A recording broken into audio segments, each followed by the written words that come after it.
For the first time since 1933, Oregon is 7-0. Now, if they're going to make it 8-0, the Ducks will have to do something they haven't done since the year 2000. That is beat the Trojans at the Coliseum in L.A. Yeah, they've had the bye week, so they got a little step ahead. But we know we have to come out and practice, continue to do what we do, and we're preparing for a battle. Man, this week going to USC in the Coliseum, we got to focus. Prepare good enough to go out there and start good and finish. It's SC, so they're always, you know, they have the athletes. They always come ready to play, and I think we have to have a good week in practice. It's going to be a dogfight. Everything's not going to come easy for us. So I doubt we'll blow them out by 60 points. That'll be good, but we know it's going to be a dogfight when we go down there. I take every game like the Super Bowl, so it's time to get ready for the Super Bowl, you know, and it's back in Cali. That's where I'm so it's kind of like playing back at home. Well, this week the Ducks at USC, and all along this is kind of the game we've been waiting for. Even though, you know, USC is not bowl eligible, it's the #1 scoring offense in Oregon and the #2 scoring offense in USC. It's a classic matchup. And I was listening to ESPN analyst Lou Holtz last night. He was talking about. You could understand him? Oh, yeah, yeah. But he said something that's very true. It's harder to defend what you have than to go attack and take something away from somebody that you don't have. And so SC is really in a good situation for them, just like Missouri against Oklahoma last night.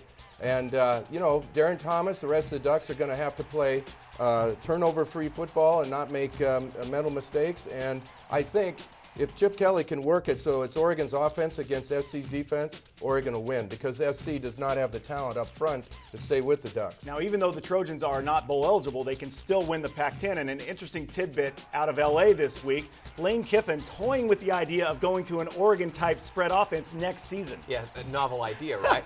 I think it is, though. I mean, they're due. It's been 10 years since they've won down there, and if this is the time to do it, this would be the time. I mean, 8-0, that certainly looks pretty darn big if you're heading down to the final stretch here. Well, a new era is dawning as the Pac-10 looks to the future and the two-division Pac-12. Still to come on Inside the Pac, the new North-South split in the conference comes with some trepidation. Part of that, the schedule for the Ducks and the Beavers. I wanted to make sure that those rivalries were protected again, because when I spoke to people here, that part was very clear that we wanted to make sure, particularly that Oregon State and Washington were on the schedule every year.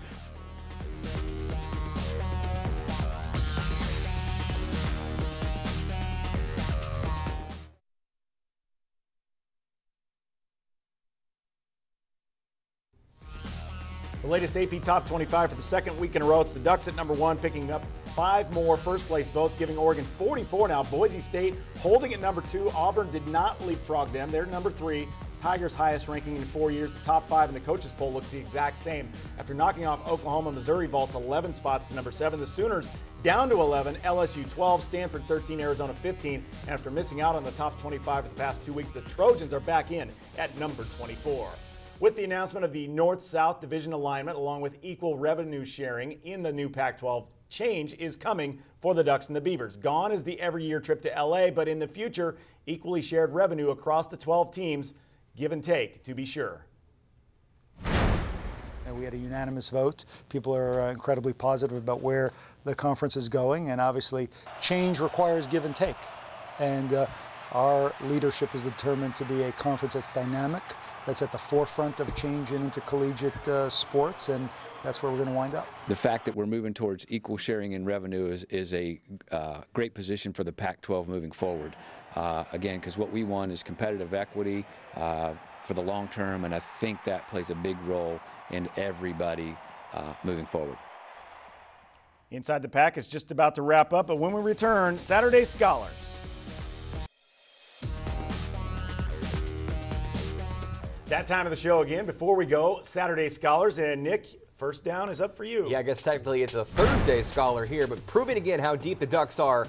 No Kenyon Barner, but Remine Alston right there to fill the void. Got the touchdown tote when LeMike had the wind knocked out of him. Then the senior picked up 2 more scores, 75 yards on 8 carries for the gentleman. Ken, who do you got?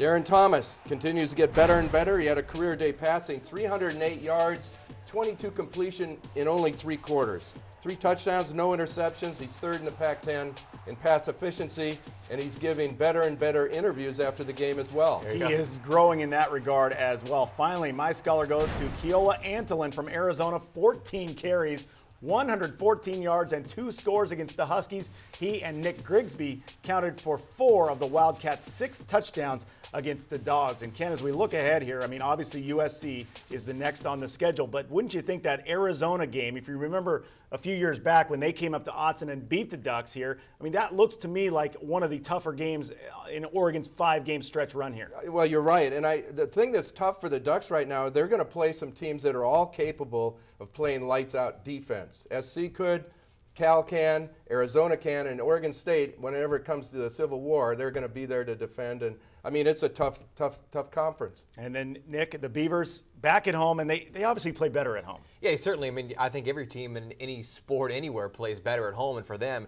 you know, California, this is kind of a wishy-washy team. Which are they? Are they very good? Or are they not so good? So we'll find out maybe Saturday. All right. Thanks to Ken Woody for joining us on Inside the Pac. And thank you for watching. Next week, the Ducks at USC, the Beavers host Cal. We'll see you next week. So long, everybody.